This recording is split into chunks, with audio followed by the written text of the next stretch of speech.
So today I will be reviewing Graveyard Shift Volume 4, and then also the supplemental that came with it. One of these I liked, and one I did not like. Let's figure out what happened. Alright, here we are. We got the two books from this campaign, and I will review the one that I didn't like first, which is this one. Also, I will show you some of the things that came with the campaign. I got, I don't know, some type of package or whatever. It came with a bunch of cards. I already put them away. They just, they looked like cards. They had characters on them. I don't know. I also got the sketch from John. I forgot this dude's name. I think he's that dude that like lived in the ocean or something. I don't even remember if it came with other stuff. I don't know. I put everything away already. So onto the book. So at first I was like, oh, this dude's really cool. I like this Jose Garcia dude. This is going to be my biggest I don't know. They're both kind of equal, the story and the art, for criticisms. But at first I was like, oh man, this is really cool. It's kind of like a Van Gogh looking vibe he's got going on here. And at times I feel like this art is really awesome and I'm really into it. And then at times I'm like, this is fucking garbage, man. I'm like, this is, I don't like this at all. Like, what the fuck kind of six-pack is that? I don't know. There's some other ones eventually later on where he does it. Like, the muscles just don't look right. They're just bulbs on top of bulbs. Like, it doesn't flow whatsoever into, like, a human form. And, yeah, whatever. Stylized art. Blah, blah, blah. I know. But it just doesn't look right. I didn't mark anything for this review. But somewhere there was, like, some shots of their body. And I'm just like, this is kind of garbage looking. It uses that like cut and grad like type of shading, which I'm not a fan of.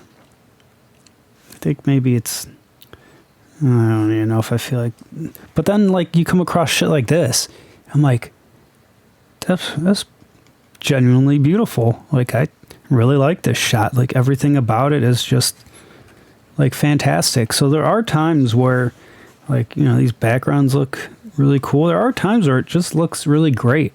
And I'm like, wow, I dig this. And then there's times where it looks like that. And I'm like, what the fuck is he wearing? Is that a t-shirt made out of like aluminum foil? Why is it so shiny? I don't understand. I don't understand how everything, like, somewhere, I'll never find this shot now, but like everything has like the same lighting on it. And these guys' muscles, like, it just looked really weird and amateurish. Like, I don't know. I guess it's kind of hard to complain about it without. Yeah, this is another example here where, like, look at this. What muscle is that? The bicep, I guess. It's like two round balls. This shot is garbage, man. I do not like this whatsoever. Why is his neck cave in like that? That does not look like a neck muscle whatsoever. That just looks like a hole in his neck. Like vagina neck or something. The fuck is that? I do not like how this is lit like that. Like, how the light source is on the left, then it's on the right. Like, why is it highlight? Like, I don't know. Like, these like round balls for muscles are retarded. I don't get it. So yeah, I was just really hard on this artist. I understand. I think he's really good at coloring because all this is fantastic. And like I said, there are times where I'm like, this is like a 10 out of 10, and then it goes to a negative 10 out of 10. So I guess a bit of criticism here would be consistency, because that looks awesome. That looks awesome. Like, that is fantastic. Like, it was way better than I'll ever do. It kind of looks cooler than some of the other past artists. I mean, there's nothing I can say about that. Like, his coloring is obviously very good. His storytelling is, you know, pretty adequate as well. I mean, this is like a very complicated shot, like so many different characters. I think it's one of these things where, because this was like on the preview page, I remember seeing this a lot. Actually, I saved the picture because I thought it looked cool. And I think it's one of these things where like digital art looks really cool on screens. And I think this is one of these things where, like, if I were to read this book digitally, it'd probably just look better. Like, the screen would lighten up a lot of the stuff, and it would probably just come across cool. But when it goes from, like, a very digital-looking style or look to the print, it sometimes just doesn't always work. You know, it could be vice versa, too. Sometimes, like, traditional stuff, like, reading it digitally looks a little bit weird, and I'm like, yeah, I'd rather read that on paper. And then the story itself, I don't know what the fuck's going on, honestly. Like, I mean, yeah, I understand it.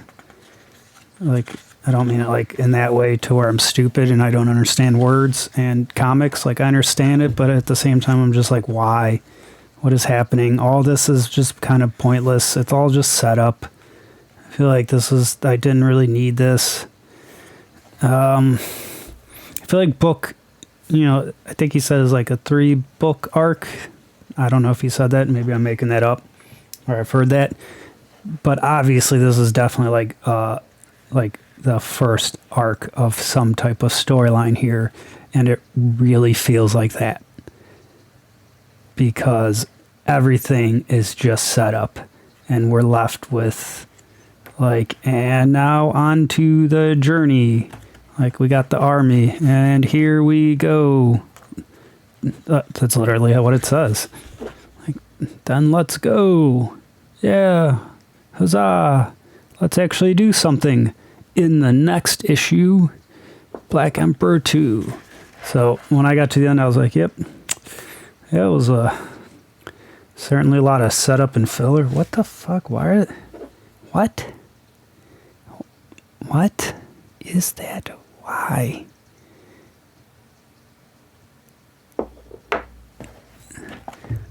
But yeah, I was like, this was all just set up.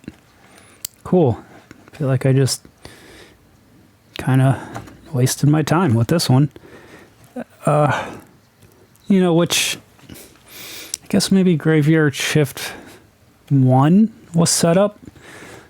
You know, I mean, it's the first book, so it has to be, but I didn't feel it as much. Like, I felt like I still got a story, and there was, like, a lot of cool things happening, and I was getting to know characters. I feel like in here I got zero characterization because everything is so much set up and everything's moving so fast, because it's like, we gotta get all these pieces in place so that we can, you know, like, get to whatever the next issue is next. And, you know, the threat in space or wherever they're going. So as far as any slowdown moments or character building, I mean, there is zero of that in this book, which, I don't know, whatever. Maybe it's meant to be like that, kind of like a 90s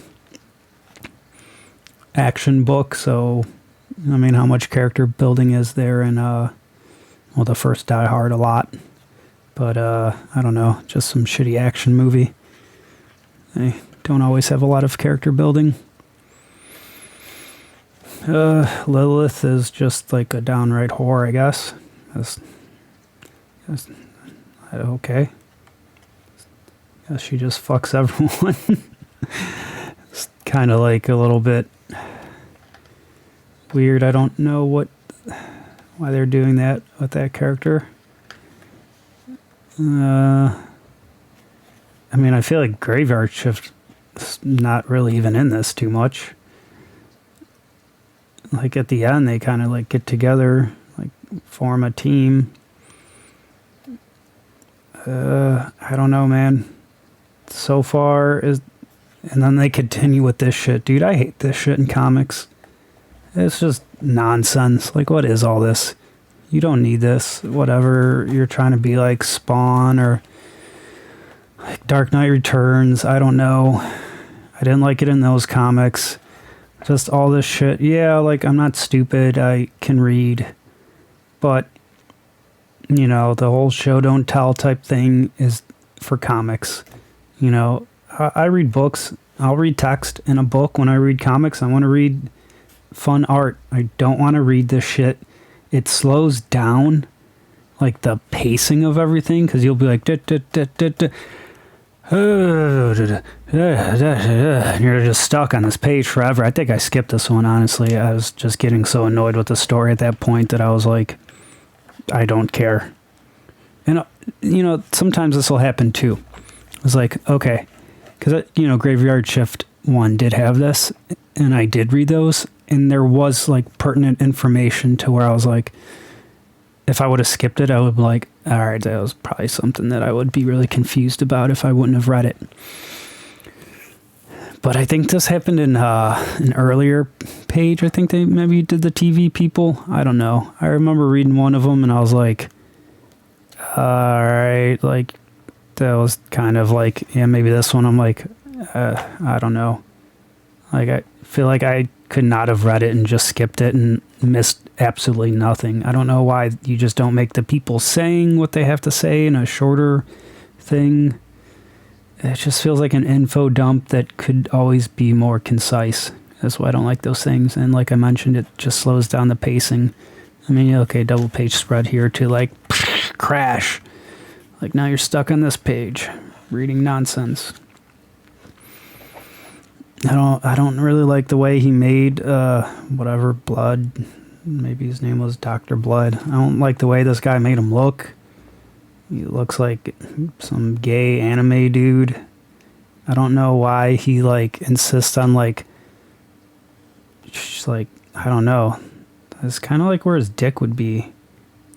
Like it's like he's sagging his pants or something. It's really weird. Why isn't this metal stuff up more like on his like pelvic, like where you would actually wear pants, like maybe around here?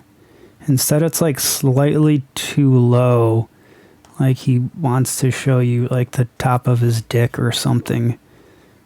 Please stop doing that. I don't want to see it. I hate this look. It's kind of stupid. We get introduced to like a million new characters, so I don't know. I mean, I'll probably back it again.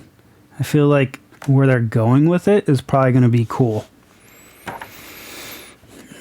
So it's not all bad, but out of the rankings, like I rank this like last of the Graveyard Shift books, 3 being my favorite, and this now being my least favorite, to where yeah, I understand there's like setup stuff, you know, that, so that's how it has to be sometimes. But when I think to one of my favorite movies ever, Lord of the Rings, that is all set up for the next 2 movies, and it's my favorite movie out of those. And yes, I'm comparing this to Lord of the Rings. So when I see that movie or read that book, I don't know, I never felt like, it didn't leave me with the same feeling of like, oh, there's just nothing but setup. Instead, I was like, this is fascinating. Like, how are we, you know, where is this all going? How are we getting to the next spot? Who are these characters? Or is this, I'm like, yeah, this is just pure setup. All right, on to the next. Luckily, it also came with this supplemental. I feel bad for someone who backed just number 4 alone, because they would, I don't know, you got blue comic balls or something from it. So luckily I got to read this afterwards, and this is by Phil Diaz. Tommy Patterson, the artist, is great on this.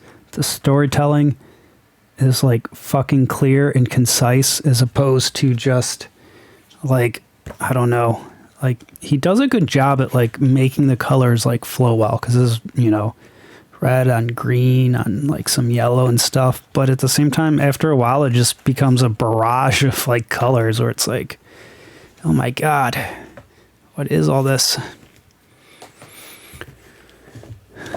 So this is just classic storytelling. You know, that's all I ask for. Just give me some classic storytelling here. And this is what we got. You know, some, I don't want to say simple, but you know, I mean, classic really is the best word for it, of just, I can follow along. I see like, okay, these bitches are here. Now they're on top of them. All right. You know, like it's clear. It's like understandable. And I like that this is, you know, Graveyard Shift as a team book. So it's, I guess, kind of hard to say, like, you know, compare, but I do like stuff that is more central focused.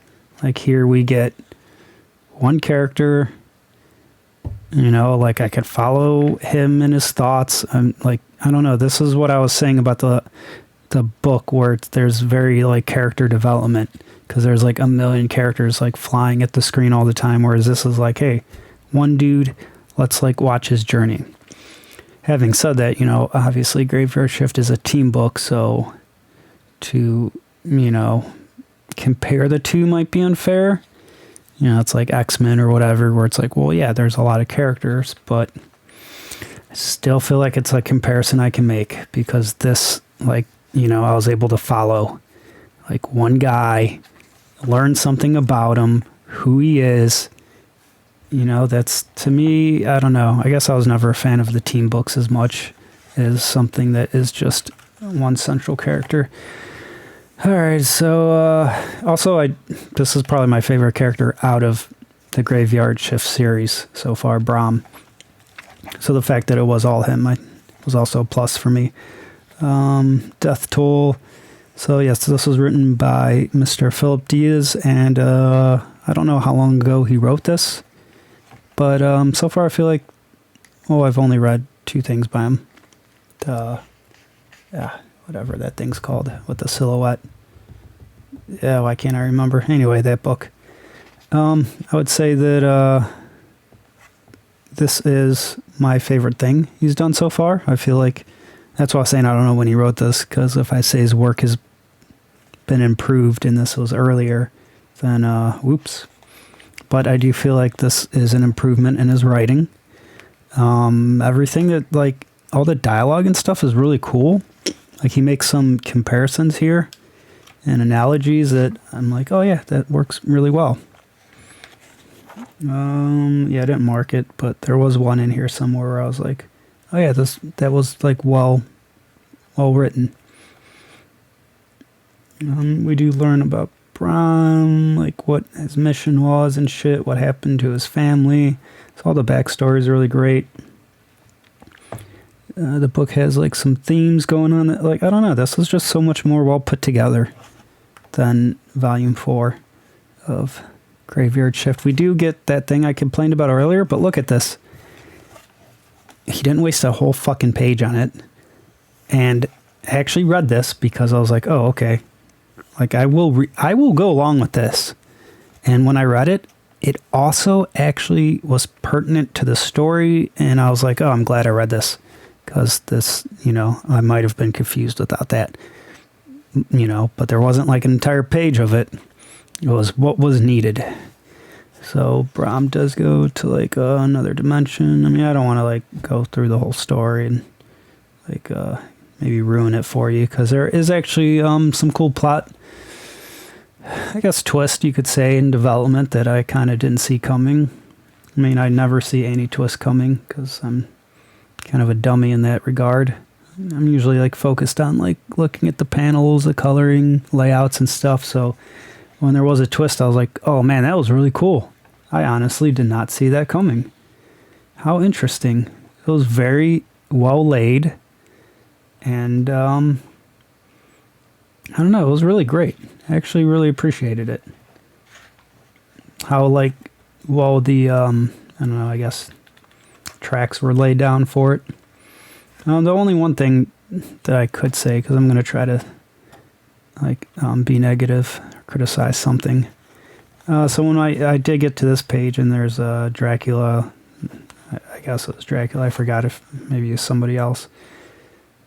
Yeah, Dracula. Okay. So he did kill Brahm's family, because later on when like he says that, like, they killed my family, I was like, they did? So I had to flip back for a second, and I was like, oh, they just killed his wife. But then, like, I mean, I was reading this pretty quickly. But then I was like, oh, I guess his son did die also. Like, I kind of skipped over that. So, yes, that is my fault as the reader, that I skipped over that. But, now look at this. And my camera isn't great, but I'm looking at the monitor now. So this is all blue. The sun dying is like blending into this background so much. Like everything's just blue. Like you almost can't really... Now here, okay, you know, it is more central here, and he is kind of like, it is the foreground. But in general, this was a big moment. And like, you know, you kind of rest on the bigger moments. And then when it went to here, I kind of went, you know, my family. I did kind of skip it a little bit. Like I said, my fault a little, because he does say my family, and he is kind of looking at his son there. But it feels like a little bit of an oversight when his son dies, because it's just kind of like,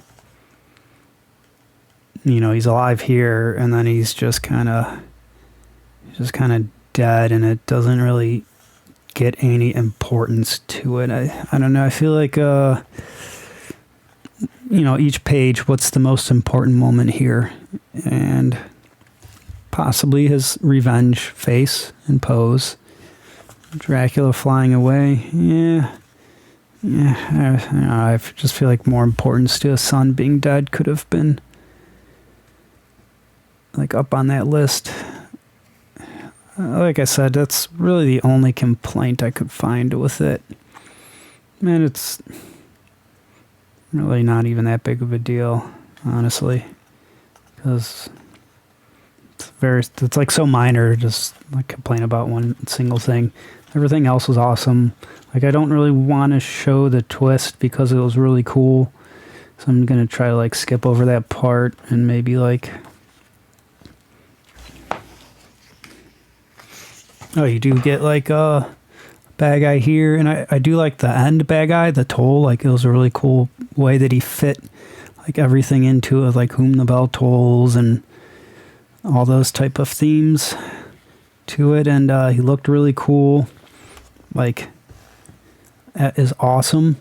And there was a part here I was actually kind of laughing, in a good way.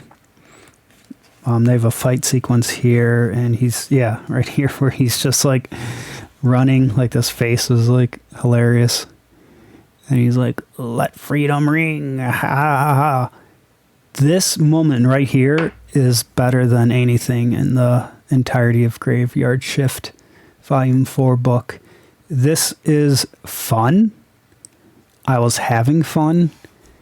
I was like enjoying this. I was laughing. I was like, oh, cool. Like, you know, he gets some good quips in with this character, and Brahm too gets some good things. Oh, not there. He's just kind of choking, you know, but I didn't mark any. But I did remember this one because actually I specifically stuck out to me because I read Volume 4 and then went right to this. And when I got to this page, I was like, I'm going to remember this in the review because I'm enjoying this and I'm having fun. And that's how much that stuck out to me after the slog of number 4 of just being like almost like a homework assignment or something where I'm just reading it to like read it and like get to the next book, go along with it.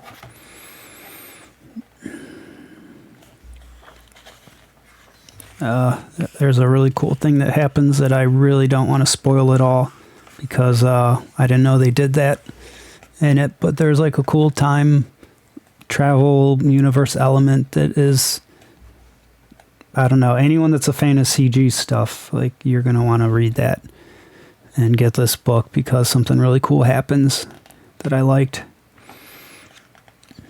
So, yeah, great job, Phil. You knocked it out of the park with this one. It's like fantastic work.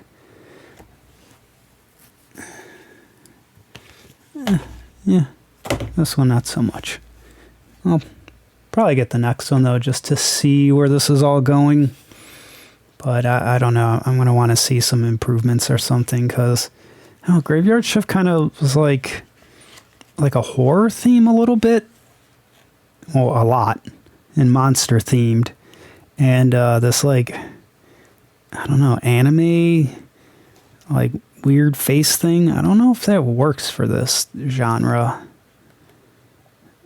I'm not sure I'm feeling it with like the monster horror theme with the cutesy eyes and bright coloring. I don't know if this guy fits this style, because it always reminded me of like whatever, Image, all that early 90s shit, and this is not that style. All right, thanks for watching.